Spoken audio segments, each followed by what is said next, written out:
स्वागत है आप लोगों का इंपॉर्टेंट क्वेश्चन की सीरीज में। इस सीरीज में मैं आप लोगों को constitutional values and fundamental duties इस सब्जेक्ट के टोटल 9 से 10 इंपॉर्टेंट क्वेश्चन आंसर करवाने वाला हूं जो हर साल एग्जाम में रिपीट होते हैं। सिलेबस में भाई आप लोगों की टोटल 3 यूनिट दी गई है। इन तीनों यूनिट से भी जो जो इंपॉर्टेंट क्वेश्चन बनते हैं वो सारे इंपॉर्टेंट क्वेश्चन भी मैंने इन्हीं 9 से 10 इंपॉर्टेंट क्वेश्चन आंसर में ही कवर अप करवा दिए। यानी कि पेपर के लिए सिर्फ और सिर्फ आप लोगों को ओवरऑल ये 9 से 10 इंपॉर्टेंट क्वेश्चन ही करने हैं।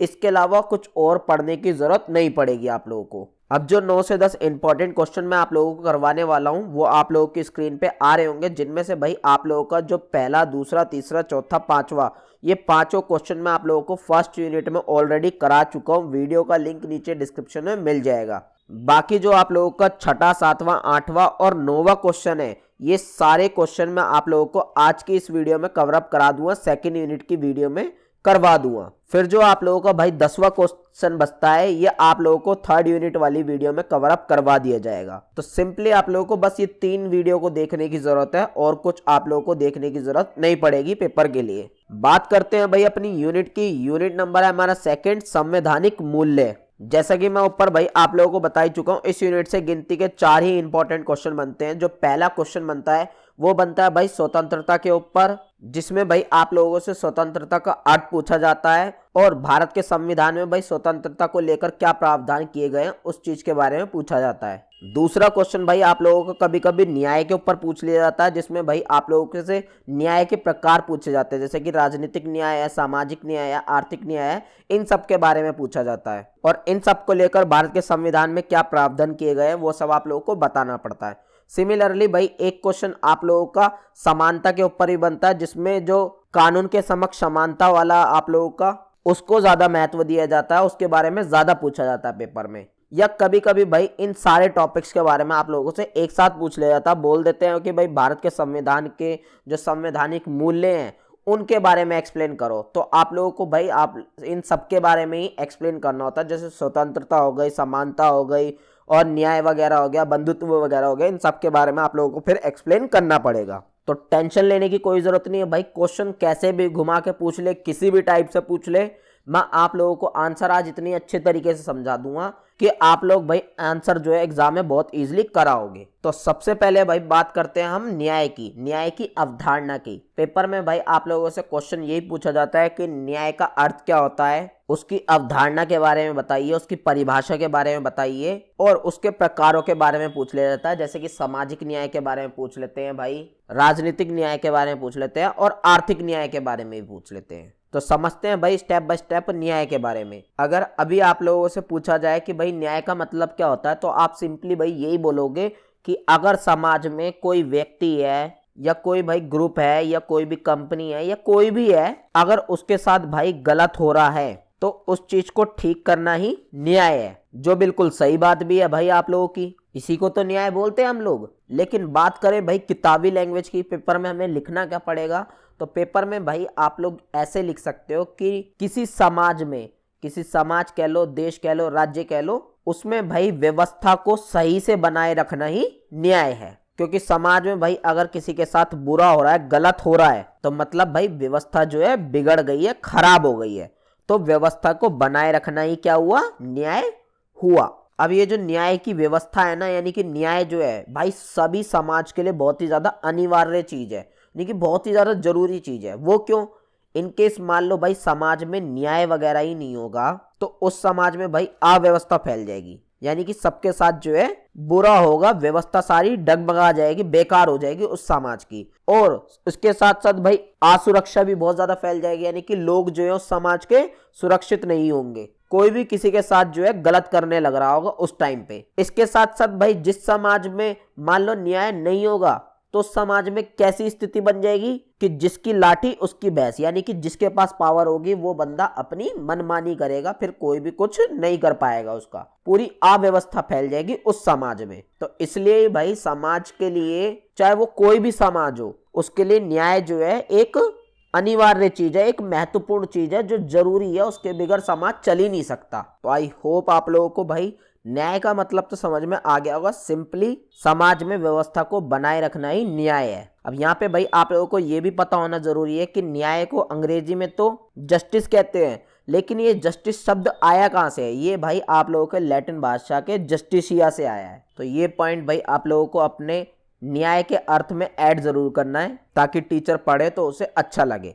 अब बात करते हैं भाई न्याय की कुछ परिभाषाओं की, क्योंकि भाई पेपर में परिभाषा लिखना बहुत ज्यादा जरूरी होता है। मिनिमम आप लोगों को 3 परिभाषाएं याद रखनी है अच्छे मार्क्स लाने के लिए। तो पहली परिभाषा भाई किसने दी है? वो है हमारे मैरियम। ये क्या कहते हैं? ये कहते हैं भाई जो न्याय है ना वो एक प्रक्रिया का नाम है। न्याय एक प्रक्रिया है, एक प्रोसेस है, और उस प्रोसेस से, उस प्रक्रिया से क्या होता है कि भाई जो समाज के व्यक्ति होते हैं उन सबको वो सारे अधिकार मिलती हैं, वो सारी सुविधाएं मिलती हैं जिन्हें समाज अच्छा मानता है, उचित मानता है। ऐसा कहते हैं कौन? मैरियम। दूसरे हैं भाई हमारे मिल, या आप इन्हें जेएस मिल भी बोल सकते हो। ये क्या बताते हैं भाई न्याय का अर्थ? ये बताते हैं कि न्याय उन नियमों का नाम है, यानी कि ये कहते हैं न्याय जो है वो नियमों का नाम है, और वो भी कौन से नियमों का नाम है? जो मानव कल्याण से संबंधित है। सिंपली ये कहते हैं कि भाई समाज में जो मानव के कल्याण के लिए, मानव के विकास के लिए जो नियम बनाए जाते हैं उसी को न्याय बोलते हैं। आगे हैं भाई हमारे रफल। ये क्या कहते हैं भाई न्याय के बारे में? ये कहते हैं कि भाई न्याय एक व्यवस्था का नाम है, और उस व्यवस्था से, उस सिस्टम से क्या होता है भाई? व्यक्ति के अधिकारों की रक्षा की जाती है और समाज की मर्यादा को भी बनाए रखा जाता है, ऐसा बोलते हैं रफल। अगले हैं भाई हमारे बैन और पीटर्स। ये क्या कहते हैं भाई न्याय के बारे में? ये कहते हैं कि समाज जो है ना भाई, समाज में सभी के साथ तुम एक जैसा व्यवहार करो, इसी को ही न्याय बोलते हैं, बैन और पीटर्स। लेकिन भाई ये कहते हैं अगर तुम किसी के साथ भेदभाव कर भी रहे हो उसके पीछे एक उचित कारण होना चाहिए। ऐसा नहीं है कि भाई तुम किसी के साथ बेवजह जो है भेदभाव कर रहे हो। तो यदि भाई किसी समाज में बेवजह किसी के साथ भेदभाव नहीं हो रहा तो हम कहेंगे कि भाई उस समाज में न्याय है। अब लास्ट डेफिनेशन और देख लेते हैं भाई, जो दी है प्लेटो ने। इन्होंने भाई बहुत सिंपल डेफिनेशन दी है। ये कहते हैं कि भाई समाज में जो व्यक्ति होते हैं, जो इंसान होते हैं, वो अगर भाई अपने कर्तव्यों को अच्छे तरीके से पालन करते हैं, अपने काम का अच्छे तरीके से करते हैं वो, और दूसरों के काम में दखल अंदाजी बिल्कुल भी नहीं करते, उसी चीज को हम न्याय बोलते हैं। आई होप आप लोगों को भाई ये 5 डेफिनेशन भी समझ में आ गए होंगे, सिर्फ 3 याद रखना। अब जो मेन चीज आप लोगों को एग्जाम में क्वेश्चन के टाइम पे लिखनी पड़ती है वो है भाई आप लोगों के न्याय के प्रकार।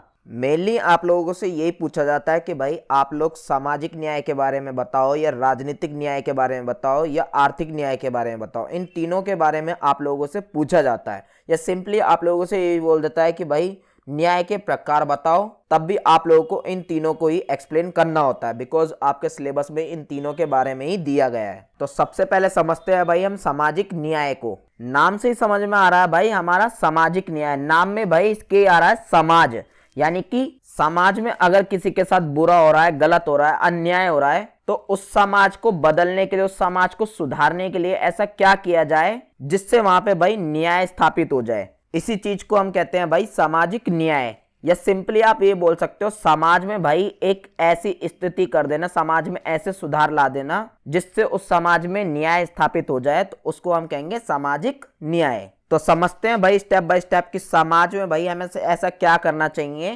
ताकि वहां पे सामाजिक न्याय स्थापित हो जाए। सबसे पहली चीज भाई उस समाज में भाई सभी व्यक्तियों के साथ, चाहे वहां पे कितने भी क्यों ना लोग रहते हो, वो किसी भी धर्म के हो, जाति के हो, पंथ के हो, लिंग के हो, स्थिति उनकी कुछ भी हो, उन सभी लोगों के साथ किसी भी टाइप का कोई भी भेदभाव नहीं होना चाहिए। तभी भाई उस समाज में जाके सामाजिक न्याय स्थापित होगा, सामाजिक न्याय आएगा उस समाज में। दूसरा भाई उस समाज में किसी को भी विशेष अधिकार नहीं होने चाहिए, चाहे वो कोई भी लोग हो, कितना ही अमीर हो, कितना ही पावर वाला इंसान क्यों ना हो, उसे विशेष अधिकार, स्पेशल राइट जो है नहीं मिलने चाहिए समाज में किसी को भी। तभी भाई वहां पे जो है सामाजिक न्याय आ पाएगा उस समाज में। हाँ, लेकिन भाई अगर मान लो उस समाज में कुछ ऐसे पिछड़े हुए लोग हैं, गरीब लोग हैं बहुत ज्यादा, जो बाकी लोगों से और ज्यादा उनकी स्थिति खराब हो चुकी है, जैसे कि भाई ST SC OBC आज के टाइम पे आप जानते हो, महिलाएं होती हैं भाई बहुत से, जिनकी जो है स्थिति बहुत ज्यादा खराब होती है समाज में, तो इनकी स्थिति सुधारने के लिए भाई इन लोगों को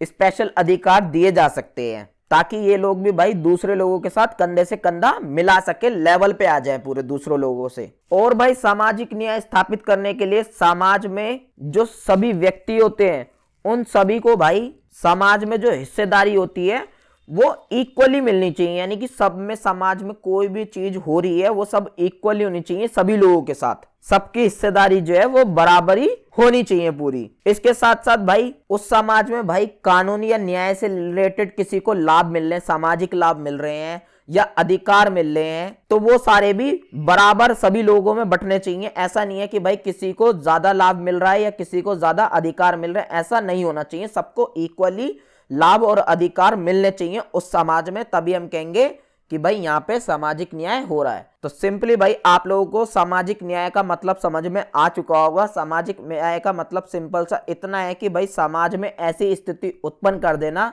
या ऐसी स्थिति को बना देना जिससे भाई वहां पे समाज में किसी के साथ अन्याय ना हो, उसको हम कहेंगे सामाजिक न्याय। आई होप आप लोगों को सामाजिक न्याय बहुत अच्छे से समझ में आ गया होगा। बात करते हैं भाई राजनीतिक न्याय। जैसा कि भाई नाम से ये भी समझ में आ रहा है कि राजनीति में भाई अगर किसी व्यक्ति के साथ या किसी भी इंसान के साथ कुछ अन्याय हो रहा है, कुछ बुरा हो रहा है, तो भाई हमें ऐसा क्या करना चाहिए ताकि उस राजनीति में सुधार आ सके, भाई वहां पे न्याय आ सके। इसी चीज को बोलेंगे हम भाई राजनीतिक न्याय। तो पहली चीज भाई राजनीतिक न्याय स्थापित करने के लिए जो हमें करनी चाहिए समाज में, वो ये है कि भाई समाज में जितने भी लोग हैं, जितने भी व्यक्ति हैं, उन सबको भाई राजनीतिक अधिकार जो है वो सब भाई समान मिलने चाहिए। ऐसा नहीं है किसी को राजनीतिक अधिकार ज्यादा दे दिए या किसी को कम दे दिए, नहीं भाई ऐसा नहीं होना चाहिए। सबको इक्वली समान अधिकार मिलने चाहिए। और इसके साथ साथ जो प्रशासन में भाग लेने का अवसर होते हैं, यानी कि सरकारी कामों में अगर किसी को भाई भाग लेना है तो उसके लिए जो अवसर वगैरह मिलते हैं वो भी सबको इक्वली मिलने चाहिए समाज के अंदर। ऐसा नहीं है किसी को कम या किसी को ज्यादा मिलना चाहिए, सबको इक्वली मिलने चाहिए। इसके साथ साथ भाई जो समाज में राजनीति होती है,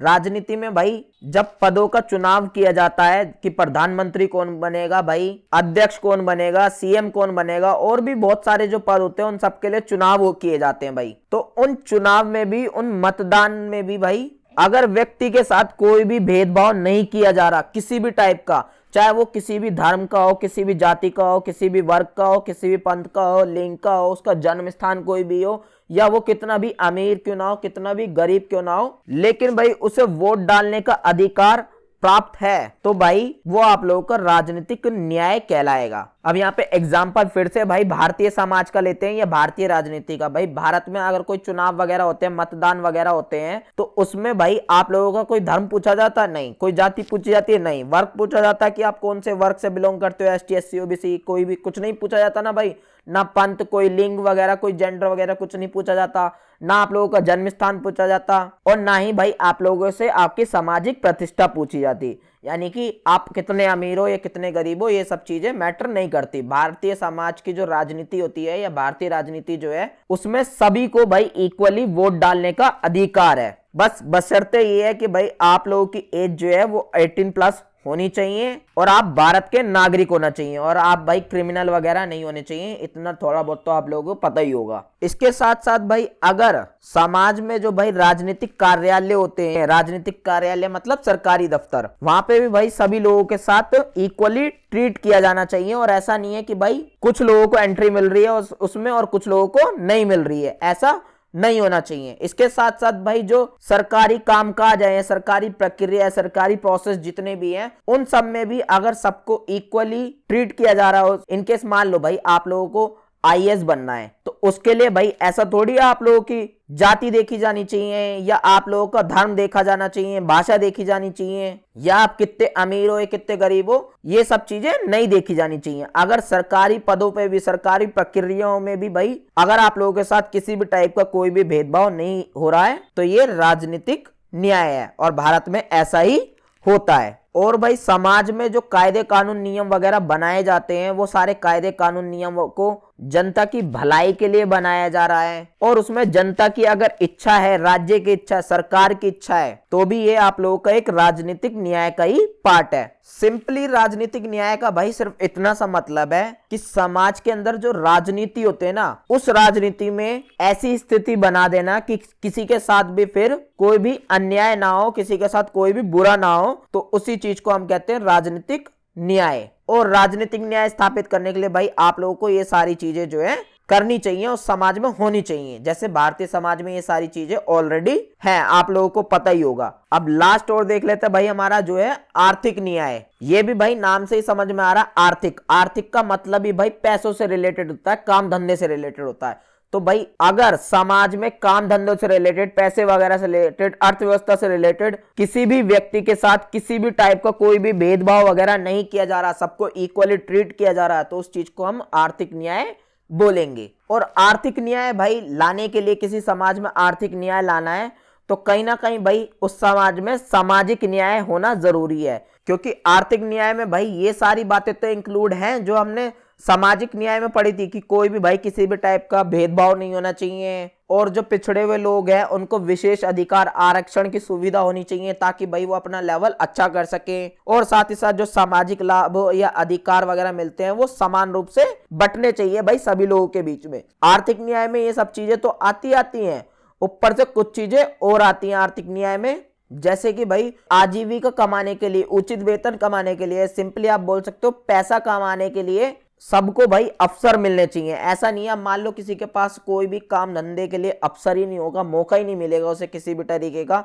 तो वो क्या ही कमा पाएगा और फिर क्या ही अपनी जिंदगी जी पाएगा। तो ऐसा नहीं होना चाहिए भाई, काम धंधे में सबको जो है अवसर मिलने चाहिए ताकि भाई वो अपना विकास कर सके पैसे कमा के, और अपनी जो जरूरतें हैं, आवश्यकता है, उन सबको पूरा कर सके। इसके साथ साथ भाई मान लो कोई बीमार व्यक्ति है, कोई बुजुर्ग व्यक्ति है, या कोई हैंडीकैप है, या आप विकलांग बोल सकते हो, तो उनको भाई ऐसे अवसर मिलने चाहिए या ऐसी सुविधा मिलनी चाहिए जिससे भाई वो अपनी बुनियादी आवश्यकता, अपनी जरूरत जो है वो पूरी कर सके, अपना विकास कर सके। और भारत में भाई ऐसी सुविधा करी गई है। जो बुजुर्ग होते हैं, जो बीमार व्यक्ति होते हैं, उनके लिए पेंशन की सुविधा है, और जो हैंडीकैप लोग होते हैं, विकलांग लोग होते हैं, उनके लिए भी भाई बहुत सारी चीजों में छूट दी गई है, और उनकी भी भाई पेंशन की सुविधा करी गई है ताकि वो अपना जीवन जो है अच्छे से व्यतीत कर सके। तो ये भी आप लोगों का आर्थिक न्याय की कैटेगरी में आता है। और भाई समाज में किसी के साथ भी अगर आर्थिक स्थिति को देखकर कोई भी भेदभाव नहीं किया जा रहा, यानी कि आप कितने अमीर हो,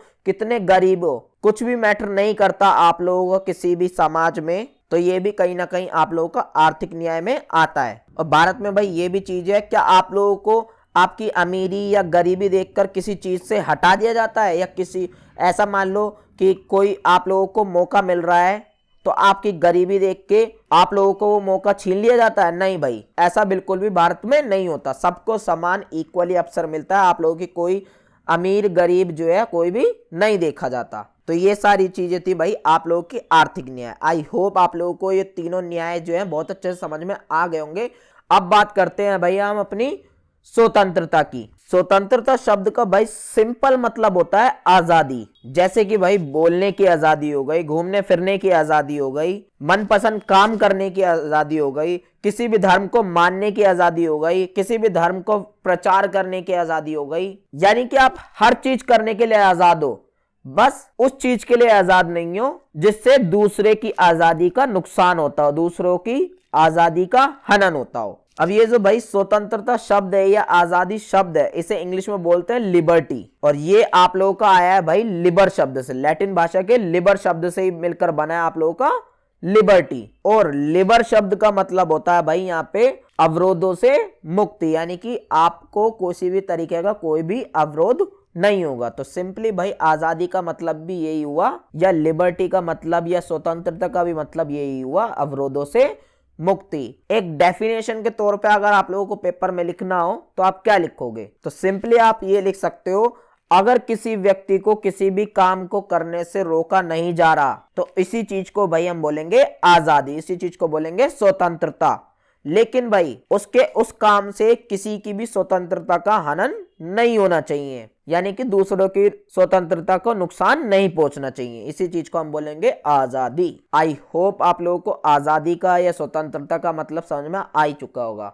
बात करते हैं भाई कुछ परिभाषाओं की, 3 मिनिमम याद रखना पेपर के लिए। पहली जो परिभाषा दी है भाई वो दी है हमारी होप्स ने। होप्स कहते हैं बाहरी बाधाओं की अनुपस्थिति, यानी कि भाई वो सारी रुकावटें, वो सारी बाधाएं जो मनुष्य को किसी भी काम को करने से रोकती हैं, अगर हम उन बाधाओं को हटा दें, उनकी अनुपस्थिति हो जाए, तो इसी चीज को हम बोलेंगे स्वतंत्रता। बाकी भाई आप लोगों को इनके शब्दों में याद रखनी है तो आप ये भी याद रख सकते हो। अगले हैं भाई हमारे हेगल। ये क्या कहते हैं भाई, इन्होंने सिंपल सी डेफिनेशन बताई है। ये कहते हैं भाई स्वतंत्रता कानून का पालन करना होता है, यानी कि अगर कोई व्यक्ति कानून का पालन करता है तो यही चीज स्वतंत्रता है। क्योंकि कानून भाई आप लोगों को सिर्फ उन्हीं चीजों को करने से रोकता है जिससे दूसरों की स्वतंत्रता की हानि होती है। तो भाई हेगल ने यहाँ पे बहुत बढ़िया डेफिनेशन दी है। दूसरे हैं भाई हमारे रूसो। ये बोलते हैं भाई स्वतंत्रता में सामान्य इच्छा शक्ति का पालन होता है। सिंपली ये कह रहे हैं अगर तुम भाई अपनी इच्छा से, अपनी इच्छा शक्ति से जो भी तुम्हारे मन में आ रहा है वो कर पा रहे हो, उसका पालन कर पा रहे हो तुम, इसी चीज को हम स्वतंत्रता बोलेंगे। आगे हैं भाई हमारे जेएस मिल।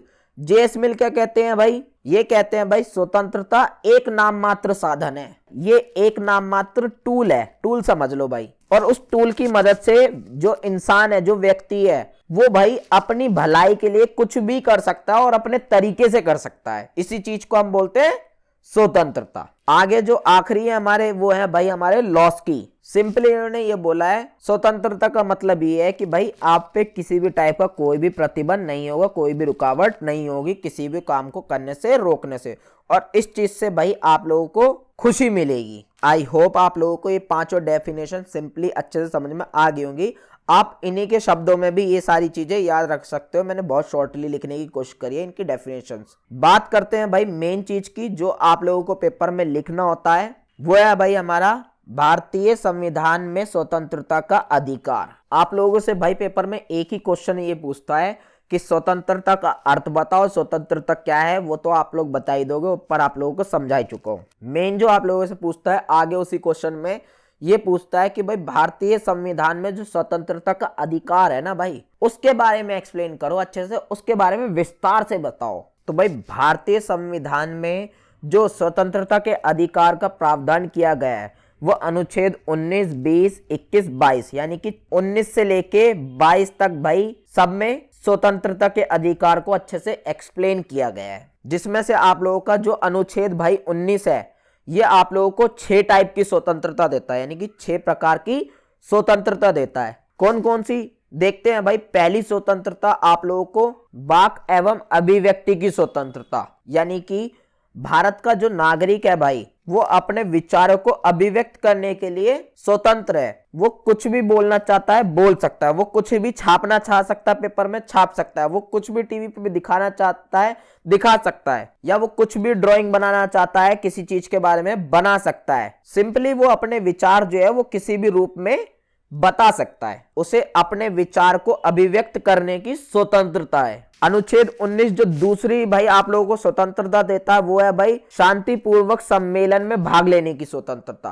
कोई भी सम्मेलन हो रहा है भाई, कोई भी बैठक हो रही है, कोई भी सभा हो रहा है, या कोई भी सार्वजनिक कुछ भी हो रहा है, आप उसमें हिस्सा ले सकते हो शांतिपूर्वक, आप लोगों को नहीं रोका जाएगा। अनुच्छेद 19 जो तीसरी स्वतंत्रता देता है भाई भारत के नागरिकों को, वो है भाई संघ बनाने का अधिकार। संघ यानी कि भाई आप ग्रुप बोल सकते हो, राजनीतिक दल बोल सकते हो, कंपनी बोल सकते हो, या साझा फर्म बोल सकते हो, समितियां बोल सकते हो, क्लब बोल सकते हो, संगठन बोल सकते हो, व्यापार संगठन बोल सकते हो, या कुछ लोग इकट्ठा होकर छोटा मोटा ग्रुप बना सकते हैं। तो इन सभी चीजों को बनाने की आप लोगों को स्वतंत्रता है। बस आप लोगों का मकसद ये नहीं होना चाहिए कि आप दूसरों की स्वतंत्रता को हानि पहुंचाओ। तो इस चीज की भी भाई आप लोगों को छूट मिली हुई है, आप किसी भी टाइप का संघ बना सकते हो। अनुच्छेद भाई 19 आप लोगों को चौथी जो स्वतंत्रता देता है वो देता है भाई आप लोगों को संचरण की स्वतंत्रता, यानी कि आप भाई पूरे देश में कहीं भी घूम सकते हो जहां जहां पे गवर्नमेंट ने अलाउ किया हुआ है, आपको किसी भी टाइप से कोई भी रोका नहीं जाएगा। आप लोगों को इस चीज की स्वतंत्रता है, और आप देश के बाहर भी घूम सकते हो, इस चीज की भी आप लोगों को पूरी स्वतंत्रता है। बस आप लोगों को उस देश के कायदे कानून नियम वगैरह मानने पड़ेंगे। अगली जो आप लोगों को भाई अनुच्छेद 19 स्वतंत्रता देता है, वो देता है भाई निवास करने की स्वतंत्रता। आप देश में कहीं पे भी निवास कर सकते हो जहां जहां पे गवर्नमेंट ने अलाउ किया हुआ है। रिस्ट्रिक्टेड एरिया में आप निवास नहीं कर सकते, नहीं रह सकते। इसी टाइप से जो छठा आप लोगों को स्वतंत्रता देता है भाई आप लोगों का 19वां अनुच्छेद, वो है आप लोगों की व्यवसाय की स्वतंत्रता, यानी कि आप किसी भी टाइप का कोई भी व्यवसाय कर सकते हो, कोई भी काम धंधा वगैरह कर सकते हो, लेकिन उससे सिर्फ और सिर्फ दूसरे लोगों की स्वतंत्रता को हानि नहीं होनी चाहिए। तो अनुच्छेद 19 भाई आप लोगों को 6 टाइप की स्वतंत्रता देता है। आई होप आप लोगों को समझ में आ चुका होगा। अब भाई अनुच्छेद 20 की बात करते हैं। वो आप लोगों को जो कुछ लोग अपराध करते हैं ना भाई, चाहे वो कोई भी अपराध हो, तो भाई उसके लिए भी एक सजा जो है वो बताई जाती है। उससे ज्यादा सजा जो है आप लोगों को नहीं मिल सकती। क्यों? क्योंकि भाई ये आप लोगों के संविधान में कानून बनाया गया है। और वो कानून कौन सा है भाई? आप लोगों का अनुच्छेद 20। अनुच्छेद 20 में भाई यही आप लोगों को स्वतंत्रता दी गई है कि आप लोग अगर कोई अपराध करते हो और आप लोगों को भाई जज ने सजा सुना दी, सिर्फ आप लोगों को वही सजा मिलेगी, उसके अलावा कोई और सजा आप लोगों को किसी भी टाइप की नहीं दी जा सकती। फिर चाहे आप भारत के नागरिक हो या भारत के नागरिक ना भी हो। इसमें भाई 3 टाइप के प्रावधान और किए गए हैं। पहला प्रावधान भाई इसमें यह किया गया है कि आप लोगों ने भाई चाहे कोई भी अपराध किया हो, आप लोगों को भाई सजा तब तक नहीं दी जा सकती जब तक आपने किसी भी कानून का उल्लंघन नहीं किया हो। और ऑब्वियस सी बात है भाई, अगर आप लोगों ने किसी कानून का उल्लंघन नहीं किया होगा तो भाई आप लोगों का वो काम जो है वो अपराध नहीं कहलाएगा, अपराध होगा ही नहीं वो। इसके साथ साथ भाई जो दूसरा प्रावधान किया गया है वो ये है कि मान लो आप लोगों ने कोई अपराध कर दिया, तो उस अपराध के लिए आप लोगों को सिर्फ एक बार ही सजा दी जाएगी, ऐसा नहीं है बार बार सजा दी जा रही है। तो ये भी प्रावधान किया गया है अनुच्छेद 20 के तहत। तीसरा जो प्रावधान किया गया वो ये है कि भाई आप लोगों ने कोई अपराध कर दिया तो कोई भाई आप पे प्रेशर नहीं बना सकता ऊपर से कि आप अपने खिलाफ गवाही दो। ऐसा आप पे कोई भी प्रेशर नहीं डाल सकता, आपसे गवाही नहीं मांगी जाएगी। तो ये तीनों प्रावधान करता है अनुच्छेद 20।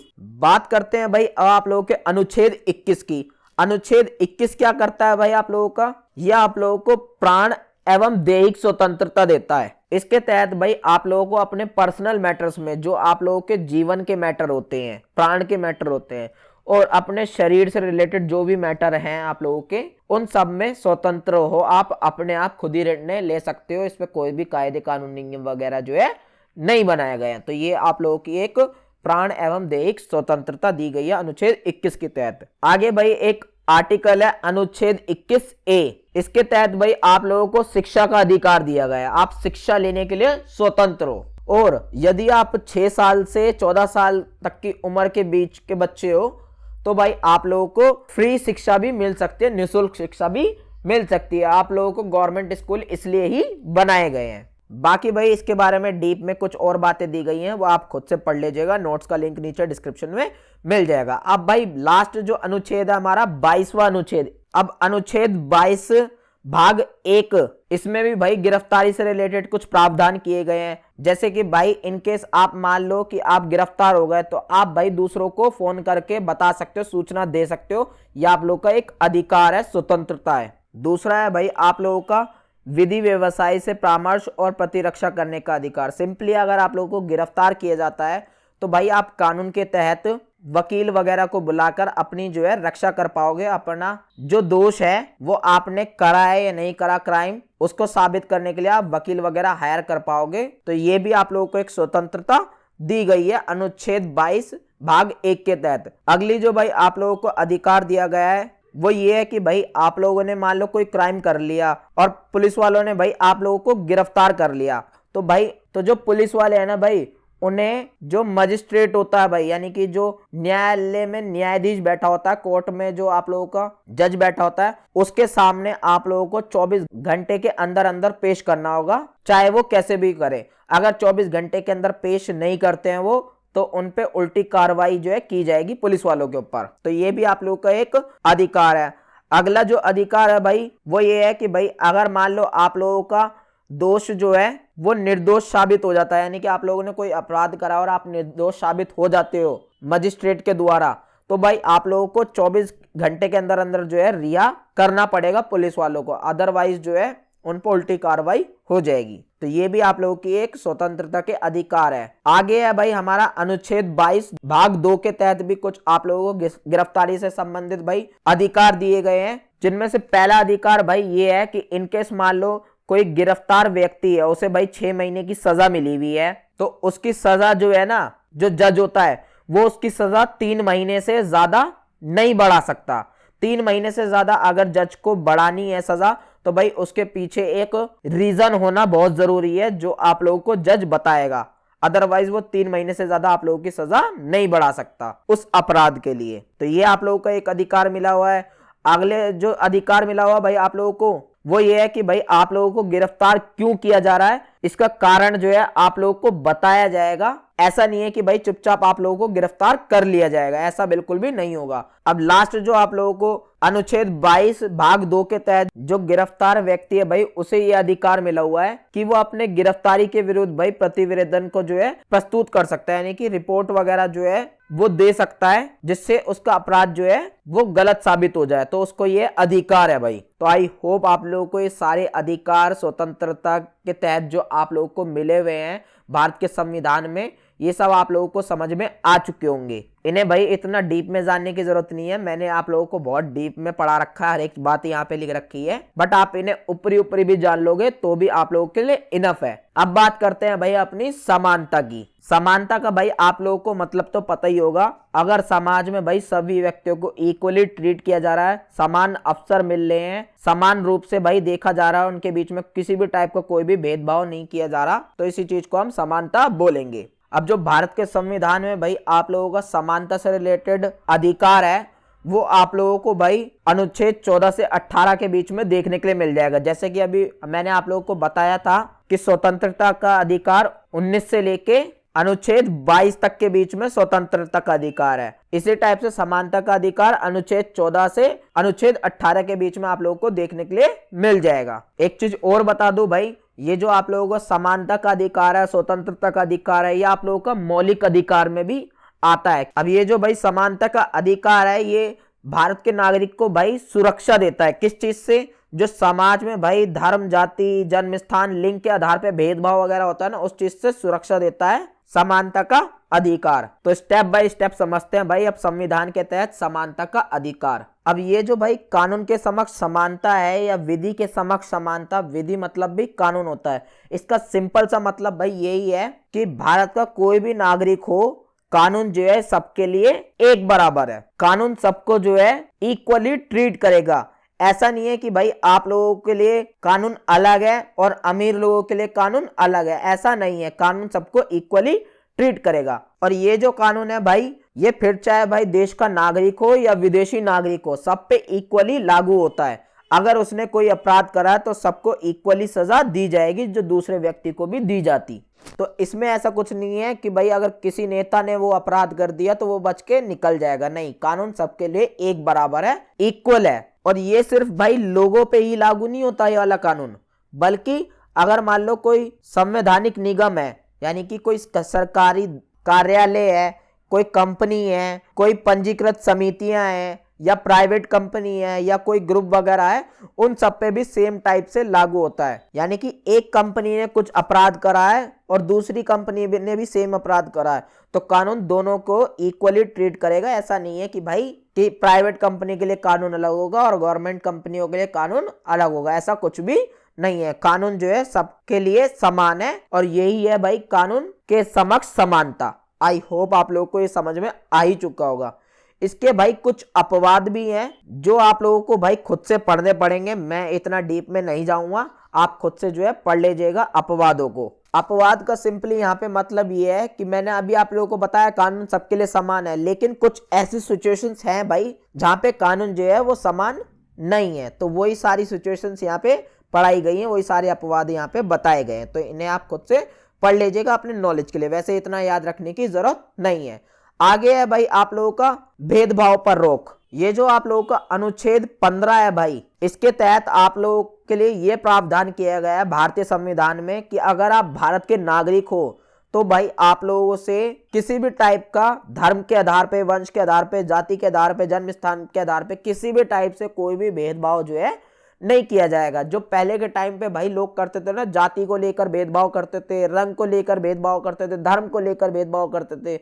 हालांकि बहुत से इलाके आज भी ऐसे हैं छोटे मोटे जहां पे ये भेदभाव होते हैं, बट ये सारी चीजें जो है अब गैर कानूनी कर दी गई हैं। इसके खिलाफ अगर आपके साथ ये सब चीजें होती हैं तो आप इसके खिलाफ जो है कोर्ट में अपील कर सकते हो, सुप्रीम कोर्ट जा सकते हो, हाई कोर्ट वगैरह जा सकते हो। इसका भी भाई एक अपवाद दिया हुआ है, तो ये आप खुद से पढ़ने की कोशिश कीजिएगा, लिंक नीचे डिस्क्रिप्शन में मिल जाएगा। अगला है भाई आप लोगों का सार्वजनिक विषय में अफसर की समानता। अनुच्छेद 16 के तहत भाई ये प्रावधान किया गया है कि जो राज्य के पद होते हैं, यानी कि सरकार से रिलेटेड सरकारी जो जितने भी पद होते हैं, सरकारी जो पोस्ट होती हैं, उनके लिए भाई भारत के सभी नागरिकों को इक्वली अवसर मिलेंगे। ऐसा नहीं है कि भाई किसी बच्चे को ज्यादा मौके मिल रहे, किसी बच्चे को कम मौके मिल रहे, नहीं, सबको इक्वली जो है अवसर दिए जाएंगे, चाहे वो कोई सी भी सरकारी नौकरी हो, सरकारी पद क्यों ना हो। इसमें भी भाई एक अपवाद दिया है, तो ये आप खुद से पढ़ लीजिएगा। अगला है भाई हमारा अस्पृश्यता का अंत। अस्पृश्यता होती क्या है पहले तो आप ये समझ लो। पुराने टाइम पे भाई क्या हुआ करता था कि जो उच्च जाति के लोग हुआ करते थे वो निचली जाति के लोगों को छूना देखना तक जो है अच्छा नहीं समझते थे, उन्हें दूर भगाते थे, उनसे दूर रहते थे, उन्हें अस्पृश्य मानते थे, यानी कि उनका टच भी पसंद नहीं करते थे, उनका छूना भी पसंद नहीं करते थे, उनके साथ ये इस टाइप का भेदभाव किया जाता था। तो भाई भारत के संविधान में अनुच्छेद 17 के तहत ये कानून बना दिया गया कि भाई अब अस्पृश्यता जैसी कुछ भी चीज नहीं होगी, इस चीज को बैन कर दिया। कोई बंदा ये अपराध करता है तो भाई उसे इस अपराध के लिए सजा तो मिलेगी मिलेगी, इसके साथ साथ भाई उसे संसद या विधानसभा में चुनाव लड़ने का कभी अवसर भी नहीं मिलेगा, इस चीज से भी उसे बैन कर दिया जाएगा हमेशा के लिए। इसके साथ साथ भाई कुछ और भी बातें इसमें ऐड की गई हैं, जैसे अगर तुम अस्पृश्यता नहीं करते हो लेकिन उसे फैलाते हो, उसका प्रचार करते हो, उसको बढ़ावा देते हो, तो ये भी भाई एक अपराध कहलाएगा और आपको इस चीज की सजा मिलेगी। और इनकेस मान लो अगर आप लोगों को किसी दुकान में, होटल में या सार्वजनिक पूजा स्थल होता जहाँ पे मंदिर मस्जिद वगैरह है या कोई सार्वजनिक मनोरंजन का स्थान है जहाँ पे भाई मौज मस्ती हो रही है, वो सब चीजें जनता के लिए की गई हैं, वहां पे आप लोगों को जाने से रोका जा रहा है, तो ये भी एक क्राइम है, आप इसके खिलाफ कोर्ट में अपील कर सकते हो। इसके साथ साथ भाई अस्पताल होते हैं या शैक्षिक स्थान होते हैं, यानी कि स्कूल वगैरह होते हैं या और भी कोई स्कूल टाइप के छोटे छात्रावास होते हैं, उन सब में भी आप लोगों को कोई एंट्री देने से मना नहीं कर सकता, सब जो है सबको एंट्री मिलेगी। और इनकेस आप लोगों को कोई मना करता तो आप इसके खिलाफ जो है कोर्ट में अपील कर सकते हैं। और अगर कोई व्यक्ति भाई अस्पृश्यता को सही बताता है, सही ठहराने की कोशिश करता है, तो भाई उसे भी दंड दिया जाएगा, क्योंकि ये भी एक चीज अपराध है। इसके साथ साथ जो भाई अनुसूचित जाति का कोई लोग अपमान करते हैं, जैसे कि ST OBC हैं, इन लोगों के साथ भाई पहले बहुत ज्यादा अपमानजनक चीजें हुआ करती थी, बहुत सारी घटनाएं ऐसी घटा करती थी, लेकिन आज के टाइम पे कोई इनके साथ करता तो ये भी चीज एक अपराध बन चुकी है अनुच्छेद 17 के तहत। आई होप आप लोगों को यह अस्पृश्यता वाला समझ में आ चुका होगा। बात करते हैं भाई उपाधियों का अंत। उपाधि भाई होती क्या है मैं आप लोगों को बताता हूं। इंग्लिश में भाई इसे आप अवार्ड बोल सकते हो, अवार्ड तो आपने सुना ही होगा भाई।